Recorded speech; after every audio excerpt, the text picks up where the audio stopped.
Welcome to KNS news. Janamejaya మహారాజుచే నిర్మించబడ్డ శ్రీ కోదండరామాలయంలో కనుమరుగవుతున్న సంక్రాంతి శోభ. కడప జిల్లా మైదుకూరు నియోజకవర్గం దువ్వూరు మండలంలోని పాత దువ్వూరు శ్రీ కోదండరామాలయంలో దేవాలయ కమిటీ లేక మసకబారుతున్న దేవాలయ వైభవం. వ్యక్తిగత లాభాపేక్ష పౌరుషాలతో గతంలో జరిగిన పరిణామాలకు తోడు నేడు ఆలయ కమిటీ లేకపోవడం, దేవాదాయ శాఖ నిర్లక్ష్యాలతో కోదండరామాలయ అభివృద్ధికి నీలినీడలు కమ్ముకోవడంపై ప్రత్యేక కథనం. అందరికీ నమస్కారం. మన ప్రస్తుతం కడప జిల్లాలోని దువ్వూరు మండల కేంద్రంలోని పాత దువ్వూరు శ్రీ కోదండరామాలయం వద్ద ఉన్నాము. ఈ ఆలయము ఎంతో పురాతన చరిత్ర కలిగినటువంటి ఆలయము.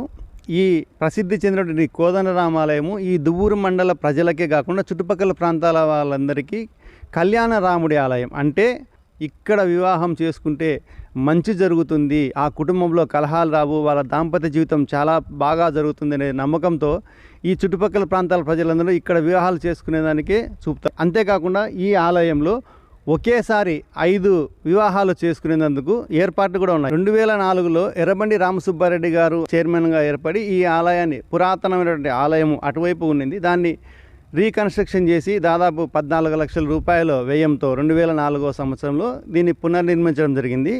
వంటగదులు, డైనింగ్ హాల్లుతో వసతులతో దాదాపు ఒకేసారి ఒకరోజు 5 వరకు పెళ్ళిళ్ళు జరగడానికి అవకాశం ఉంది. అనంతరం 2014 సంవత్సరంలో ఇక్కడ కళ్యాణ మండపం అంటే ఒక ఫంక్షన్ హాల్ కట్టేదానికి ఏర్పాట్లు కూడా చేయడం జరిగింది. అందులో భాగంగా రేకుల షెడ్ నిర్మాణం కూడా చేశారు. తర్వాత 2016 సంవత్సరంలో దువ్వూరు గ్రామానికి చెందిన తోట గురప్ప గారు చైర్మన్గా ఎన్నికయ్యారు.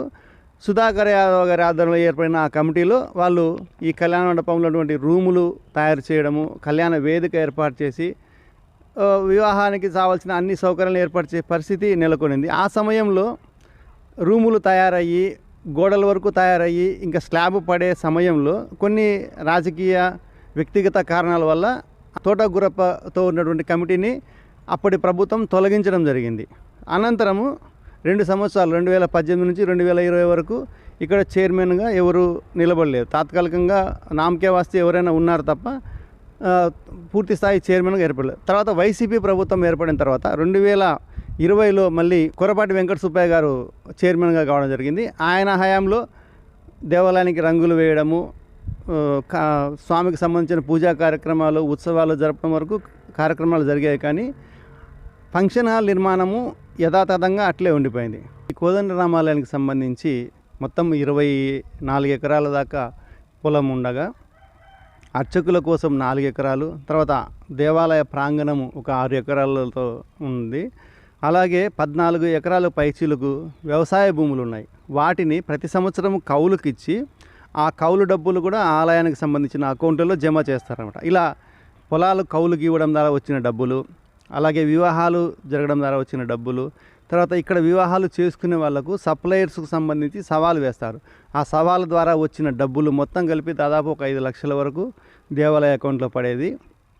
అప్పుడు ఆలయం ఖర్చు కూడా 2-3 లక్షలు ఉంటే ప్రతి సంవత్సరం మిగులు ఉన్నింది.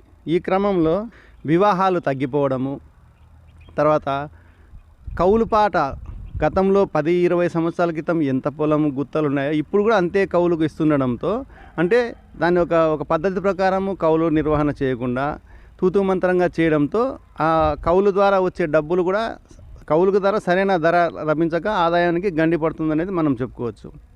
నేను శ్రీఫణి అండి, Mydukur endowment department EO, Kodandaramaswamy temple దువ్వూరులో కూడా ఈవో. చైర్మన్ అంటే ఇది 6E టెంపుల్ కింద ఉంది. ఇప్పుడు బిలో 5 lakhsకి 6E టెంపుల్కి ట్రస్ట్ బోర్డ్ అనేది ఉండదు. 5 lakhs అబౌవ్ టెంపుల్కే ట్రస్ట్ బోర్డు ఉంటుంది. ప్రభుత్వం కొత్తగా తెచ్చినటువంటి జీవో వలన గతంలో 2 లక్షల రూపాయల ఆదాయం పైచీలకు ఉన్న దేవాలయాలకు కమిటీలు ఏర్పరిచేవారు. కానీ ఇప్పుడు 5 లక్షల మినిమం ఆదాయం ఉంటే కానీ కమిటీలు ఏర్పరచని ఆలయ ఈవో సుజేశీలో చెప్తున్నారు. ఇటువంటి పరిస్థితులలో ఆలయానికి చైర్మన్ లేకపోతే, అన్నీ తానే ముందుండి నడిపించే వ్యక్తి లేకపోతే ఆలయంలో జరిగే కార్యక్రమాలు అనేవి కుంటుపడే అవకాశం ఉంది. గతంలో ఉన్న చైర్మన్లు ఆలయ ఈవో అర్చకులతో కలిపి తమ సొంత పలుకుబడితో గ్రామాల్లో తిరిగి బంధువర్గాలతో ఇక్కడ కార్యక్రమాలు నిర్వహించేవారు. ఇప్పుడు కమిటీ చైర్మన్ లేకపోవడంతో అన్ని తానే పూసుకునే వ్యక్తి లేకపోవడంతో ఆలయంలో జరిగే కార్యక్రమాలు సక్రమంగా నిర్వహించలేదని ఒక ప్రజల్లో ఒక భావన అయితే ఉందన్నమాట. ఇటువంటి పరిస్థితుల్లో ప్రతి సంవత్సరము సంక్రాంతి పండుగకు వైభవంగా ఇక్కడ పార్వేట ఉత్సవం జరుగుతుంది. ఈ పార్వేట ఉత్సవంలో దువ్వూరు మండల ప్రజలతో పాటు చుట్టుపక్కల ప్రాంతాల ప్రజలందరూ వచ్చి వేల సంఖ్యలో పాల్గొంటారు. ఎంతో అట్టహాసంగా ఆర్భాటంగా జరిగే ఈ కార్యక్రమం కోసం ప్రతి సంవత్సరం భక్తులంతా ఎదురు చూసే పరిస్థితి నెలకొంది. అటువంటిది ఈ చైర్మన్ లేకపోవడంతో ఇప్పుడు జరిగే ఉత్సవాలు ఎలా చేస్తారనేది అనుమానం భక్తులలో ఉంది.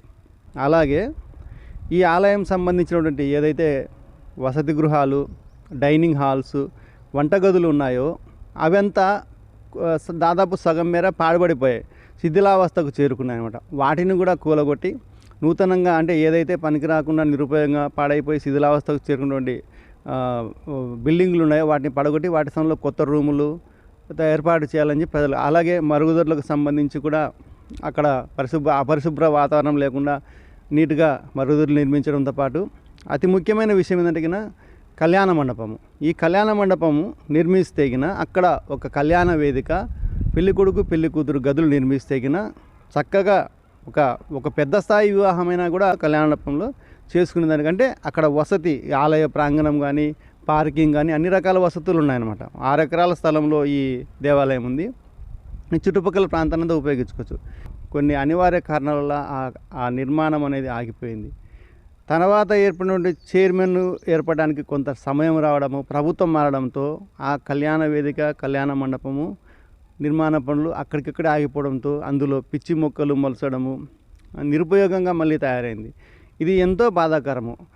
దేవుడి వద్ద వ్యక్తిగత విషయాలు, రాజకీయాలు ఎందుకని ప్రతి ఒక్కరూ ఆవేదన వ్యక్తం చేస్తున్నారు. ఇప్పటికైనా రాజకీయాలకు అతీతంగా ప్రతి ఒక్కరూ ముందుకొచ్చి వ్యక్తిగత అభిప్రాయాలను పక్కన పెట్టి దేవాలయాన్ని అభివృద్ధి చేసుకోవాల్సిన బాధ్యత ఎంతైనా ఉందని దువ్వూరు గ్రామ ప్రజలు, భక్తులు కోరుతున్నారు.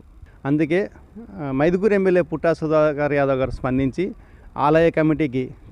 ఆలయానికి కొత్తగా చైర్మన్ కమిటీని ఎన్నిక చేయడంతో పాటు దేవాదాయ శాఖ ద్వారా కానీ ప్రభుత్వం ద్వారా కానీ నిధులు తెప్పించి స్థానికుల సహకారంతో కళ్యాణ మండపాన్ని నిర్మించడము, అంతేకాక ఇక్కడ ఏదైతే పాడుబడ్డ రూములను తయారు చేసి మళ్ళీ ఇక్కడ వివాహాలు జరిగి దేవుడి వైభవాన్ని పెంచే విధంగా చూడాలని దువ్వూరు మండల ప్రజలు కోరుతున్నారు.